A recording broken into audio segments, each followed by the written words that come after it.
Part 3, Chapter 1. Blood in the Water. Dear Princess Celestia, you are a stupid, dumb, lying jerk, and I hate you. You said that you would only make me share my mom with you one time. Just this once was what you said exactly. And now there's pictures of you kissing my mom in the newspaper, and ponies were laughing about it at my school. And I know it's your fault she came home late 2 nights ago.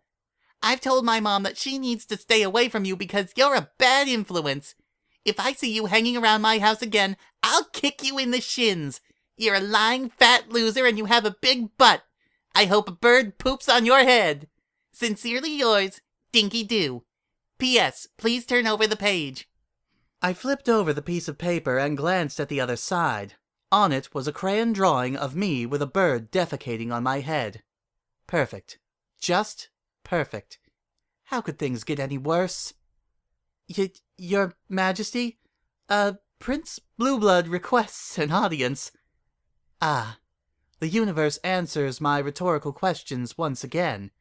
Raven was timidly keeping her distance from me, calling from across the throne room. She had been giving me a wide berth since yesterday.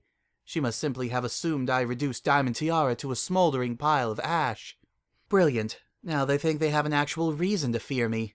More groveling, more begging, more loneliness. Send him in.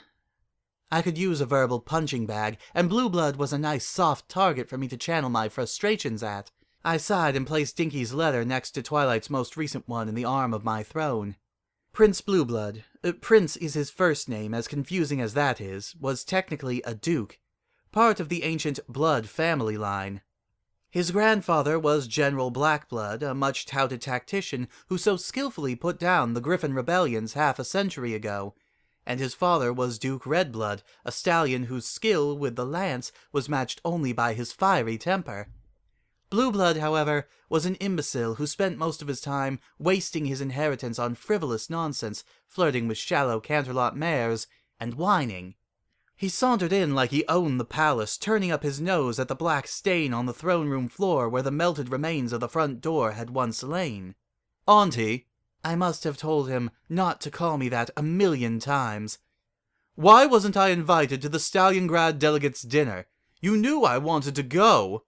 His whining seemed to have been carefully adjusted to just the right frequency to give me a headache.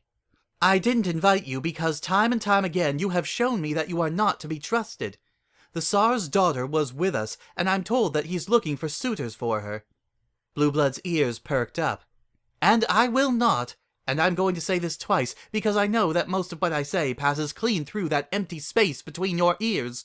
Not, under any circumstances, have them even considering you as a candidate.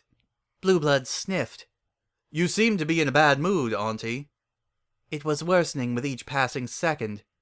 Well, I know just what will cheer you up.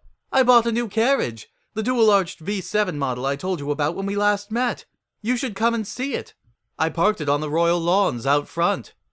Blueblood often had difficulty telling the difference between things that made him feel better and things that would potentially make other ponies feel better. Empathy was never a strong point for the members of the unicorn aristocracy. Am I interrupting? Miss Raven said I could come right in. I gasped so sharply I inhaled some of my own saliva and was forced to engage in a painful coughing fit that was most unladylike. Ditzy! The grey Pegasus was looking a little flushed, peeking into the throne room cautiously. The boss said it was okay for me to deliver mail to you instead of Penny because we were in the newspaper together. Ditzy flushed a little deeper and shuffled her hooves. Blueblood raised an eyebrow. Say something. Say something, you prat. I dare you. I dare you to say something mean to Ditzy. Come on, give me the excuse I need to start picking on you. The last pony who made fun of Ditzy sorely regretted it, and I didn't have a whole 20 years to let my resentment of Diamond Tiara come to a boil like I did with you, Blueblood. Go ahead. Make my day. Ah, milady, welcome to Canterlot. Blueblood swept over to her and took her hoof, pressing his lips to it. I felt my hackles rise. Such beauty! Truly mine eyes have never partaken of such majesty. Ditsy laughed nervously and walked past Blue Blood, ignoring him completely. I brought you your mail. She seemed oddly stiff. Had she somehow learned about my vengeful campaign against the editor-in-chief of the Full Free Press? Or was it something else? You must really like Mr. Breezy's fan shop. You've ordered like 6 of his sales catalogs. My get lots of mail from Ponyville in order to see more Ditsy plan finally paid off. Yes, I'm quite the fan of his wares. Awkward. Things had never been awkward between me and Ditsy. Why now? I have other mail to deliver, so, I'll see you. She turned and fluttered hurriedly right out the door she came in through, with not so much as a backward glance. I felt my stomach sink. That was it? Did I do something wrong? Was it that terrible pun?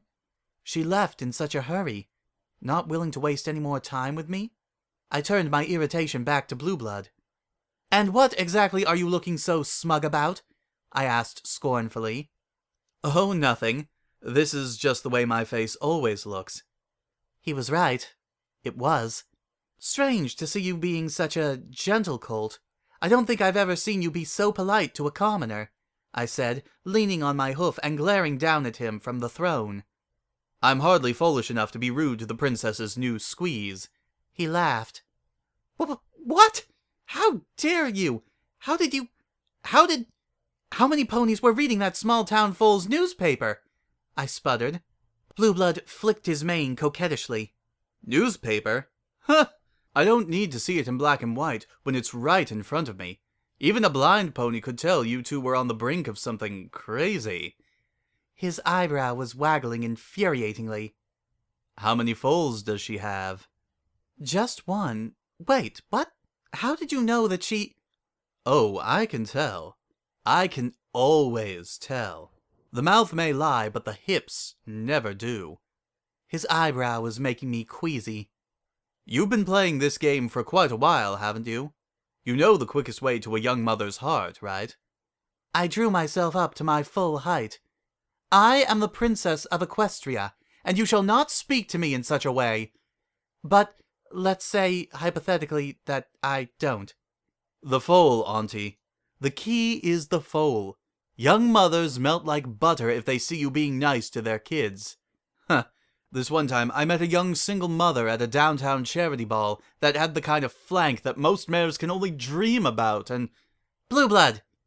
Right. Well, best of luck to you with your new fling, Auntie. I've got to hit the road. I'm going to take my new chariot for a spin. I swallowed the involuntary bile that always flooded my mouth when I talked to Blue Blood for an extended period of time. Where are you going? To Stalliongrad, of course. He threw a wink my way that made my skin crawl. Blue Blood was an unbearable creep, and yet... maybe... I glanced down at Dinky's letter on the arm of my throne. Maybe it was high time I paid young Dinky a visit. To be continued.